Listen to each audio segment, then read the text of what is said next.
back at it again with this Hampton Bay Hawkins ceiling fan fiasco. This, unfortunately, was bought on the stinking eBay ripoff. I paid about, I want to say $48 for this, and unfortunately, it turns out it's unusable right now. I'll let you guess why it's unusable.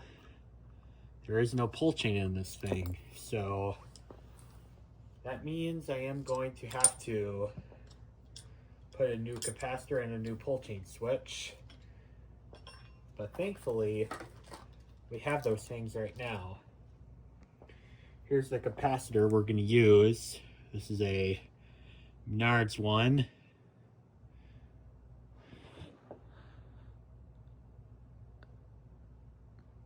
Here's what the ratings are. This is a triple capacitor fan. So I bought this. I think this will work just fine. I did some research, and one of the sources did say that this does use a 6 microfarads on high, so this I think will likely be okay. So that's a new capacitor. Another thing this needs is a new pull chain switch. This is a brass pull chain, which this probably would have had a bronze pull chain when it was new, but I think brass will work just fine. And plus, you have this little extender thing. Like, this piece right here is likely going to be too short, so this I don't think will be much of a bother to anybody, because that's going to be hidden anyway with the light. So yeah, that's how I have it going. And yeah, when this gets fixed, this should be relatively free sailing at this point. I can tell that I'm already having a gripe with this, and this is these mounting bracket screws are not wide enough to put a nut driver through. Like, just take about another like ½ inch of material so that you can use a nut driver with this. It's really not that difficult.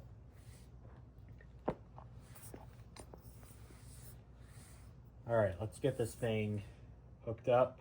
Now, I've had a fear with capacitors because I've been shocked by these things before. These are brand new. These should be just charged, but this wouldn't be the first time I've seen one being actually charged. So, I don't know. But we'll see. Alright, so what we're going to do first is we're going to connect these wires. We have... Alright, so this is the part where it gets a bit tricky. We have these labels here on these gray wires, and they can be a bit confusing. Like, you see there's a label that says for fan slide switch that hooks up to the reverse switch. This you don't connect to the pull chain. You connect this one where it says for fan speed switch Mark 1. That goes on the 1 terminal on the switch. I don't know how well the camera will pick up on it, but there is a number 1 right there. So that's where that wire is going to connect to. See? Just give it a pull test to make sure it works. Now for number 2, we have the brown wire that connects to the number 2 right here. The purple wire goes to number 3 on the speed control. Push that in. That's locked into place. And then we have these other 2 wires. This is a pretty easy step. You have the red go with the red and the gray go with the gray. Thankfully, they supplied wire nuts.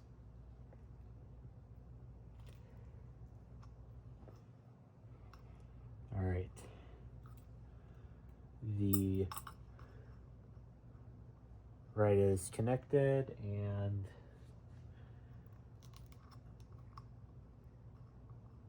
the gray is connected. Okay, that looks good now. And we have to take this thing out. And also there's another wire I need to connect still, and that is the black wire that goes to L. Alright. Alright, the capacitor is now in there. And now we have this switch go here, and wherever that brass thing went, put that on. That brass looks a bit weird with the bronze, but it'll be okay. You likely are not going to see it once the light's installed. Yeah, once that light is installed, this brass won't be noticeable, so it's not going to cause any harm. All right.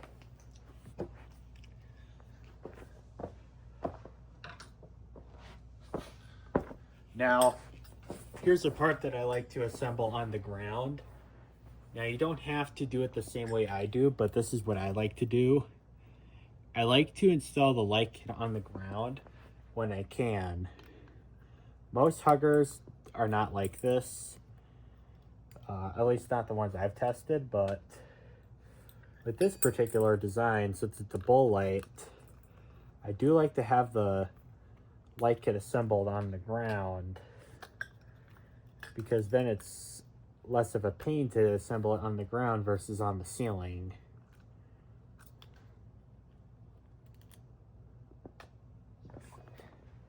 Took those 3 screws out. I can't remember if they came in the hardware bag or if they were just on there from the factory. They were probably just from the factory. We gotta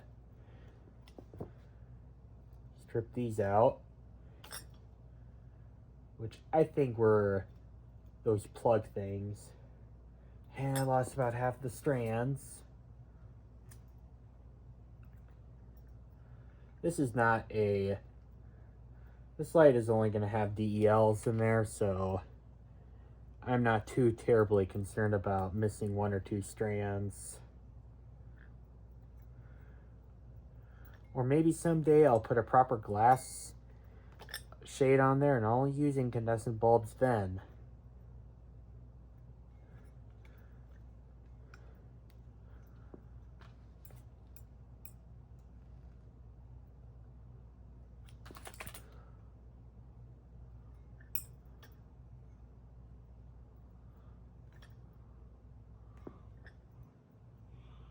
Alright, got those stripped. Now we can connect the blue to the black and the white to the white. Which I think these were originally plugs at one point, but then the person who was tampering with this cut them for some stupid reason. I still have not gotten the seller back yet, but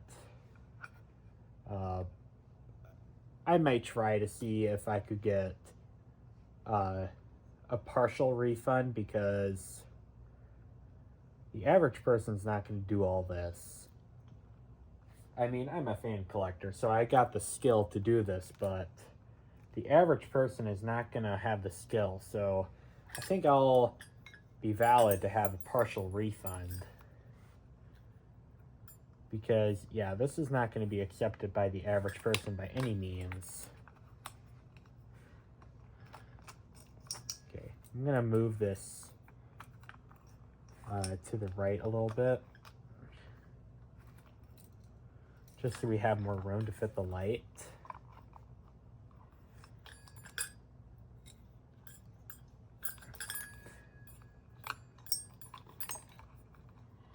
Okay.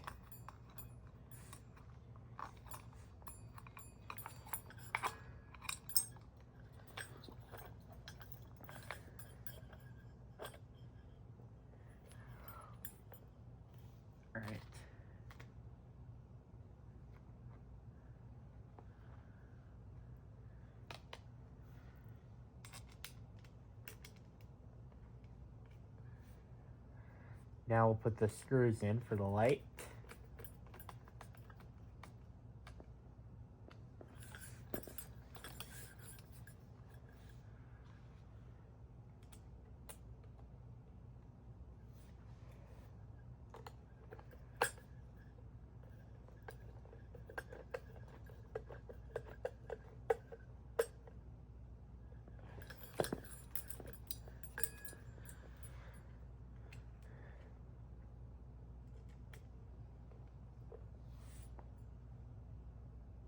Oh, and I just noticed this too. There's one screw missing on the reverse switch.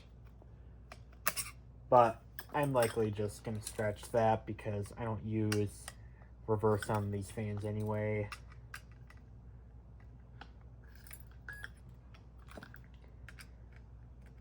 Alright. Now the fan motor is ready to be hung up. And I'll get the blades together, which should be very quick. Should only take about a minute or two because these blades are very easy to install.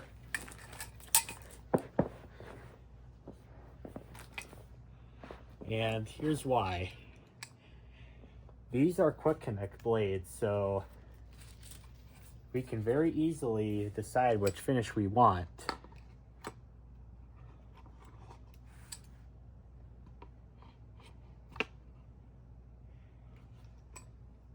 I'm gonna go with this side. This side would be a better match for the furniture upstairs.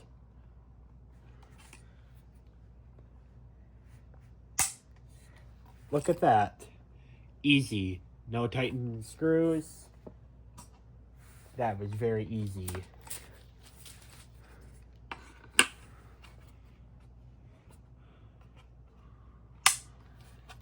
If it turns out I like the darker side better with the ceiling, I can very easily do that too.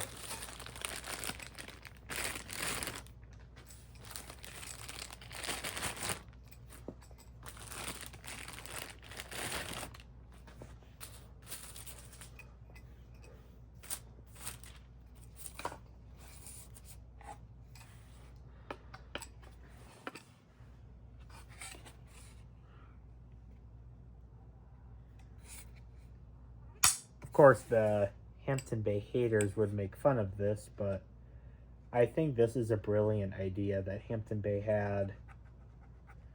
There's some junk on this blade. Well, that cleaned off whatever that was.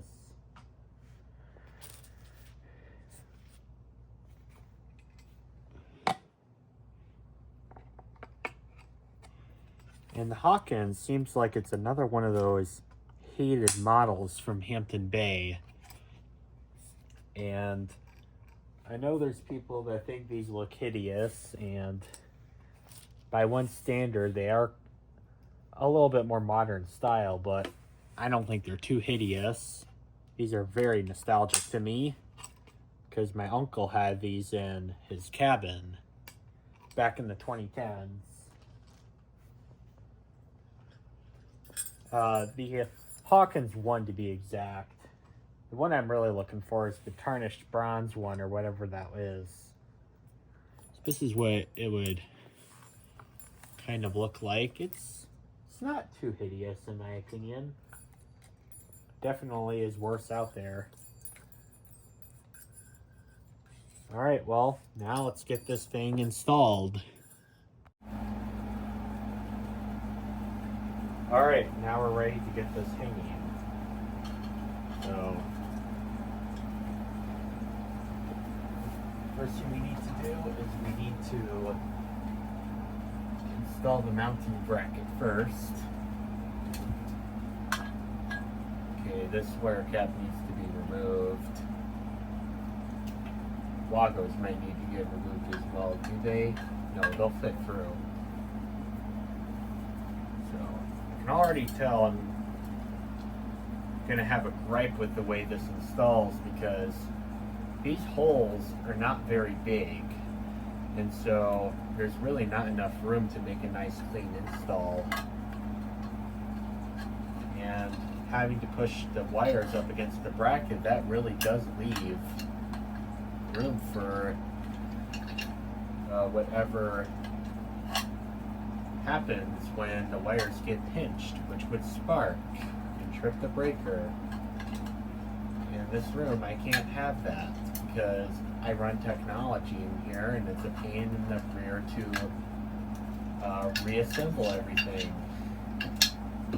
So I'm not exactly 100% happy with the way this mounting bracket is designed.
Another thing I could see having trouble is installing the canopy. With the way this ceiling is, that might be a challenge.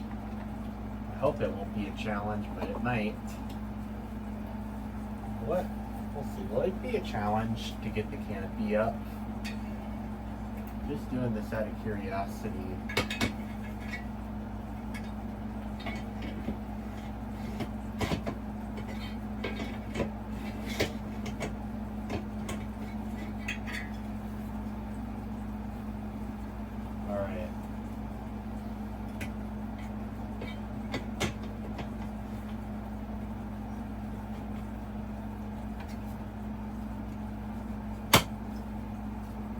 Okay, that actually might go easy when we go to install it.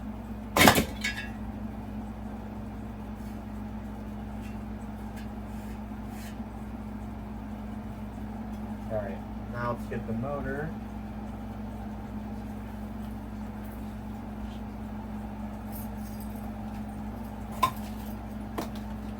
Okay, and then we have the motor, which I realized I should have really put the motor to the other side so you guys could at least see what I'm doing, but I'm not going to do that just for that. Alright, so I need that other electrical barrette, wherever that went, because I need to connect the grounds.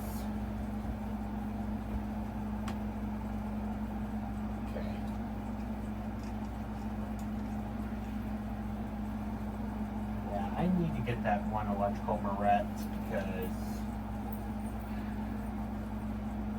yeah, I need to get that electrical barrette.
Alright, I found an orange electrical barrette, which might work okay.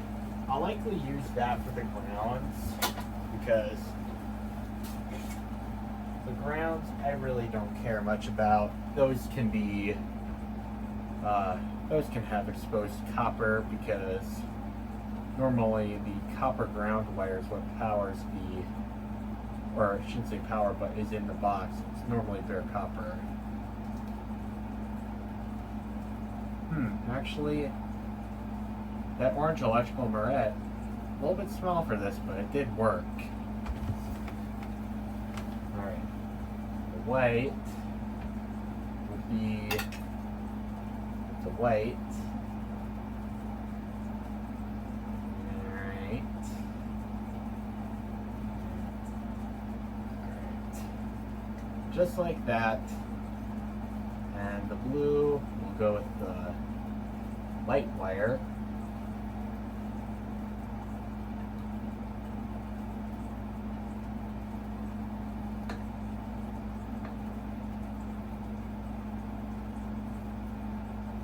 Alright, then the black, go with the black, which is for the fan motor.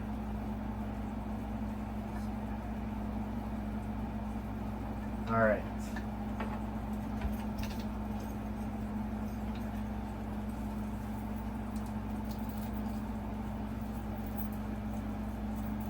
Got all the electrical barrettes installed, and here comes the dreaded part, getting the motor up. With these weird nylock bolts, whatever they are called. I think they're called nylocks, but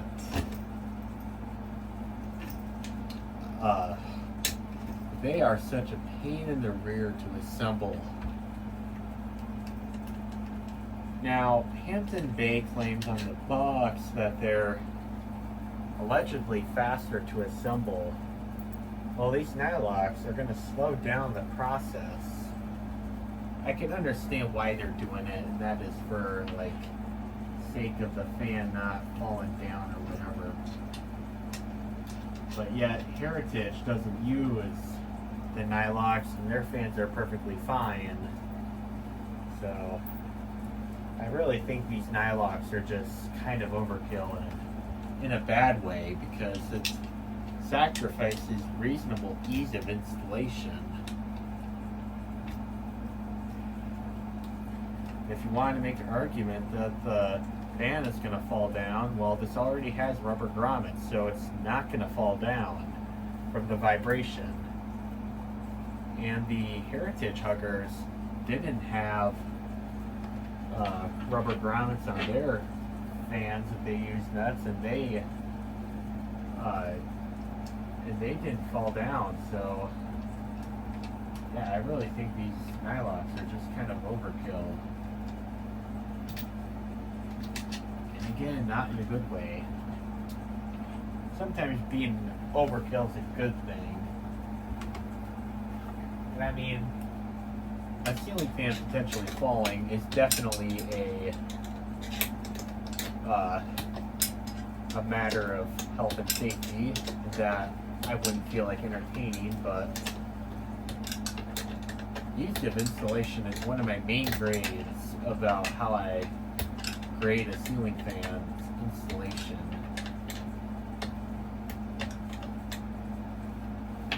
So what I'm doing here, I'm going to try something.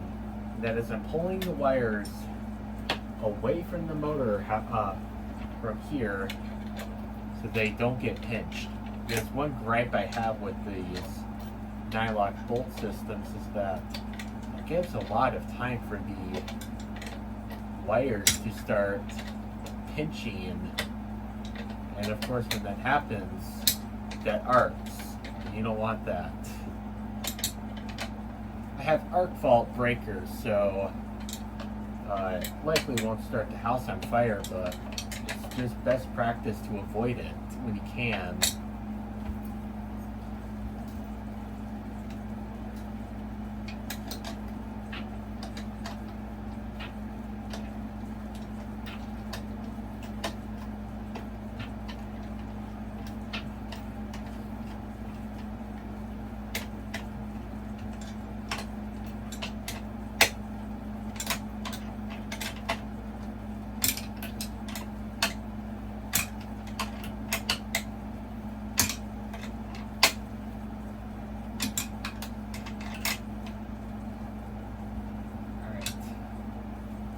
Got one more of these goofy nylocks to go.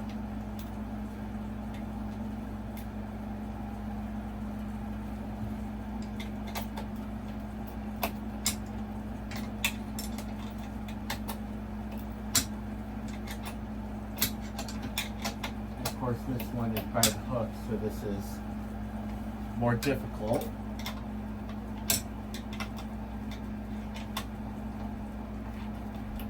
I really don't know why they couldn't just extend this bracket piece another like ½ inch over so that you could just fit a nut driver through. So that would go much faster if it did.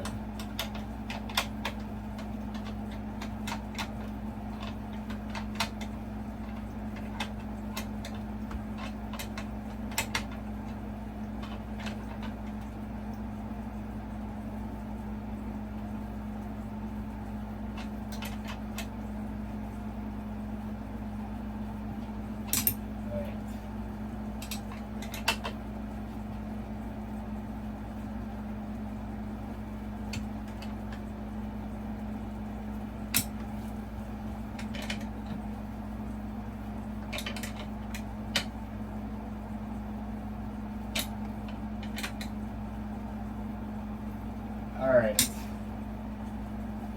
on all 4 of those goofy things, now we can shove these wires into this bracket here.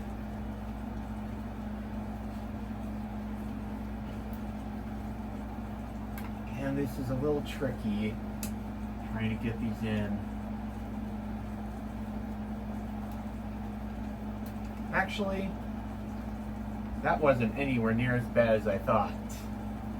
So actually, part of those lost points are regained. So, yeah. As long as it doesn't spark, I won't count that against it. Alright, nothing sparked. Good. Test a stupid DEL in there, just to check it.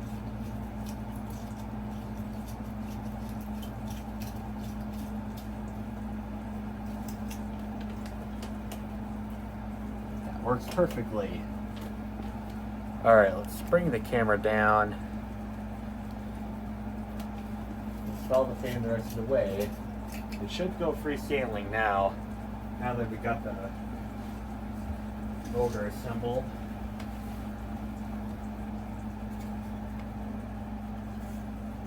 Alright, get the motor housing on.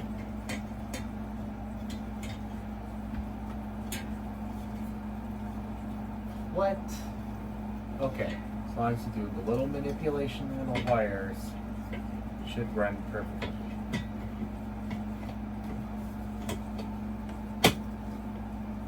Motor housing assembled. Great. I love this motor housing. That was easy. You don't get that type of easy installation out of a Boston Carver or a Littleton. This is absolutely great design. That's why I praise Hampton Bay. Hampton Bay generally makes pretty good to easy install fans. Alright.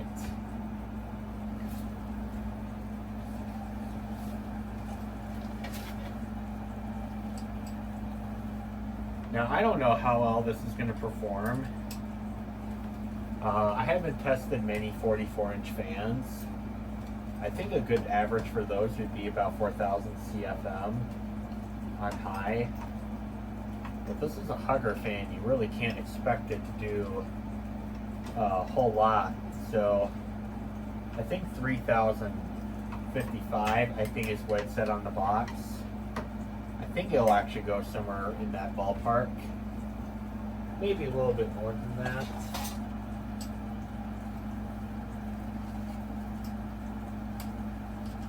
Oh, this is super nostalgic hanging this up. My uncle has 3 of these.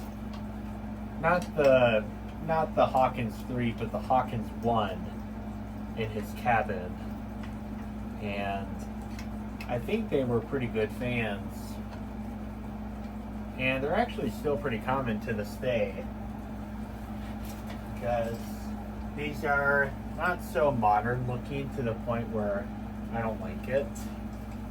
But this also doesn't look like something from several decades ago.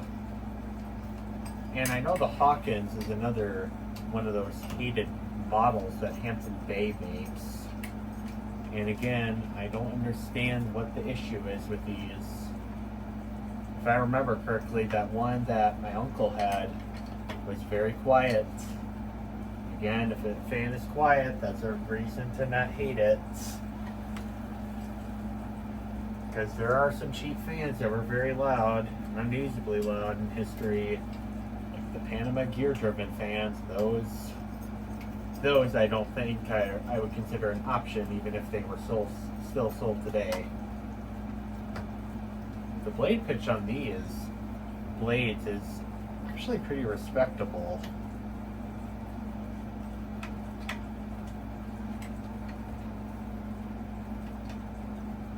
Okay.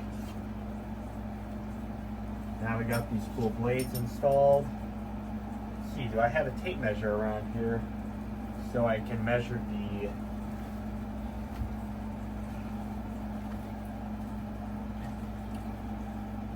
do I have a tape measure?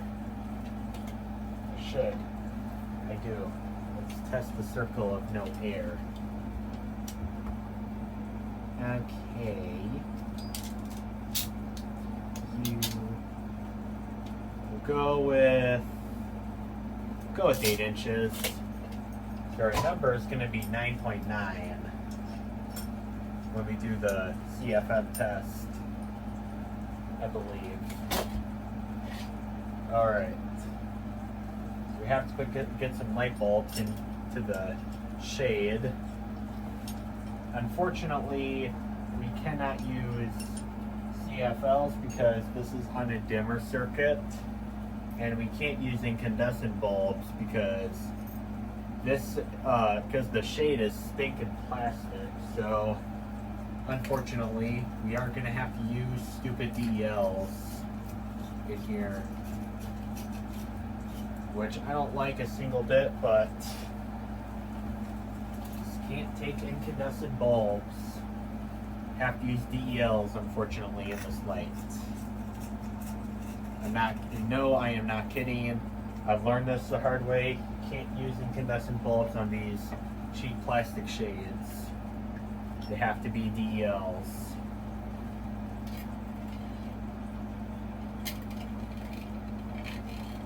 Now we'll install this.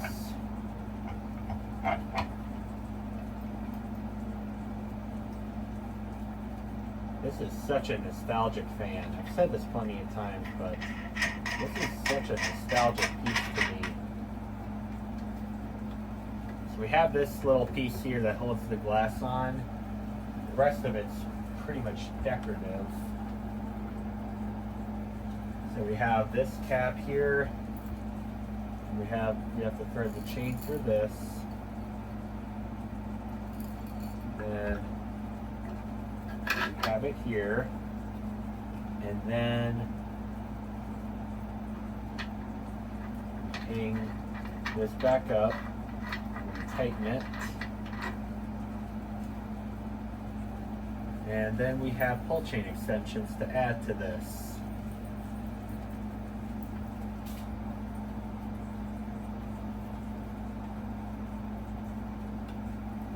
Light.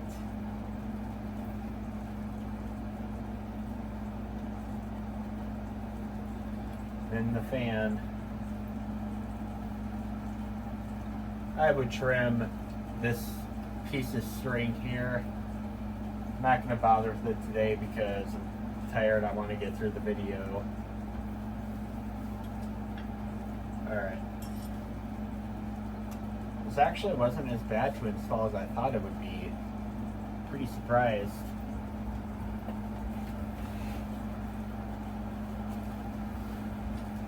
Actually, for something sold today, this does not look bad at all. I don't know why people think these are hideous. I don't think these are hideous. Alright, let's turn it on. Here's the flickering DEL bulbs.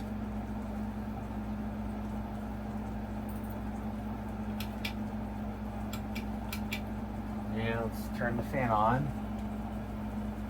Let's turn off the air conditioner so we can get an accurate assessment of the noise.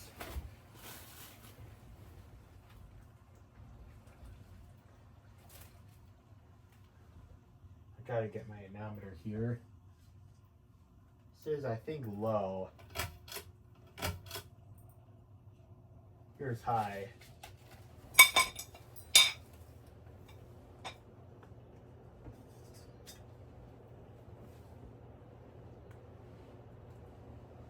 Wow, pushing some air. I need to find my anemometer though. I finally found the anemometer.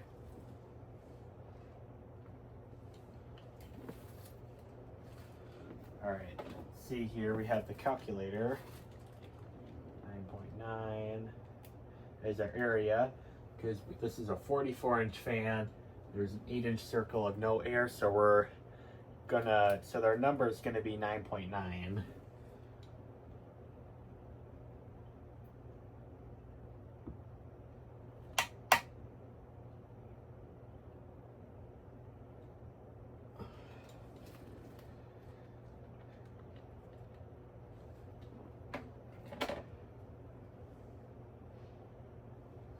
Okay, my anemometer is slacking off again.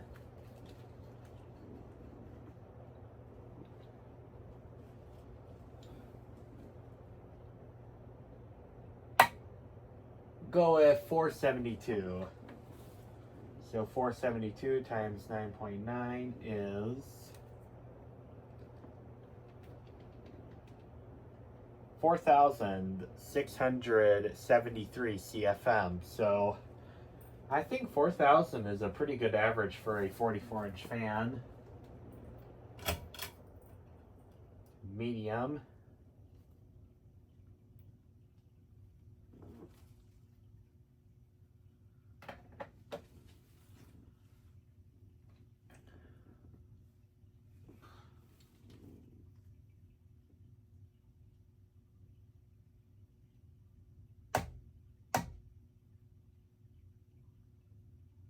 Go with 177. That's a pretty substantial decrease from low. 177 times 9.9, that's 1,752 CFM. And then the low.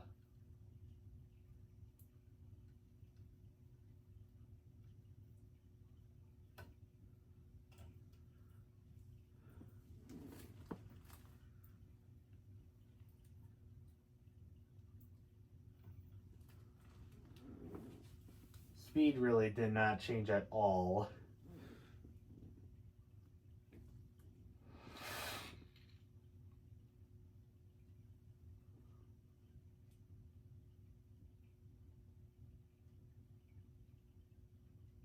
We'll go with 137, so 137 times 9.9, that's 1,356 CFM. So I mean, this could be a capacitor thing, but this does not give a lot of good variance in speeds. Like, low is really nice and slow. High really takes off, but medium is much, much, much closer to low than high. So, I don't know. Maybe this is just the wrong capacitor. All seriousness, I think I'll just go with this capacitor because I think it goes well with the fan. So, turn it back to high. This thing is very quiet. I don't understand why people hate these so much, but there's one entity in particular that I know of that hates these. Hampton Hawkins, and yes, I am talking about you, but He was actually the same guy that commented on my last video, this fan where it was defective. And he told me he finds it entertaining because he hates these with a burning passion. So, yeah. But I don't know why people hate these things. 4,600 CFM for a 44-inch hugger. That's pretty respectable, in my opinion. Now, talking about price, and this is probably going to be another reason why people hate these so much, and possibly is that even a bit of a gripe for me. These cost $109 at Home Depot. And mind you, the Hampton Bay Hawkins of the 2010s were only $59, so almost half of what they are now back in the 2010s.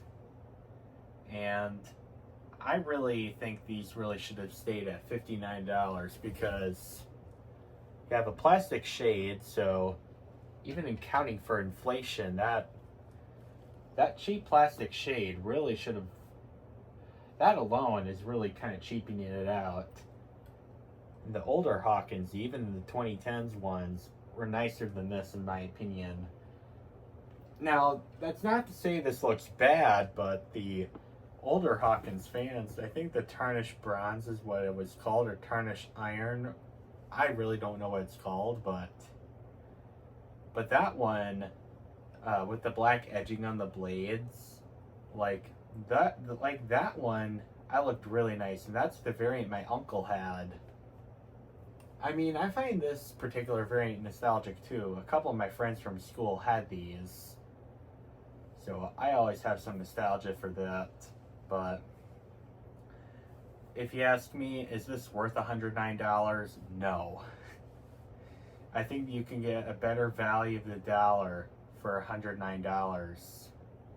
Like the Boston Harbor fans, those, the 52-inch models, those are 5,000 CFM. But this only does 4,600. 4,600, that's not too awful in general, but for $109, I would expect a higher performance. But thankfully, this only costed $48 on eBay e-ripoff.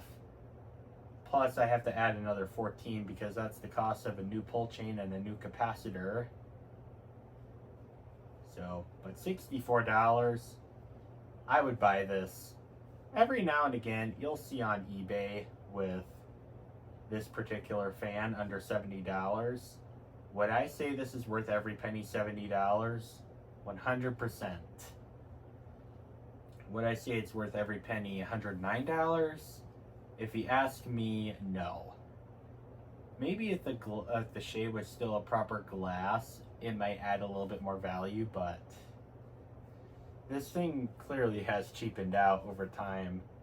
Now, for granted, I have mixed feelings about these plastic shades. In one hand, I don't have to worry about them breaking if I drop them, but yet they'll melt if you use incandescent bulbs, and I like incandescent bulbs, so for me, the plastic shade is kind of a problem for me. So yeah, I hope you guys enjoyed the video of this Hampton Bay Hawkins 3, and thank you guys for watching. Bye.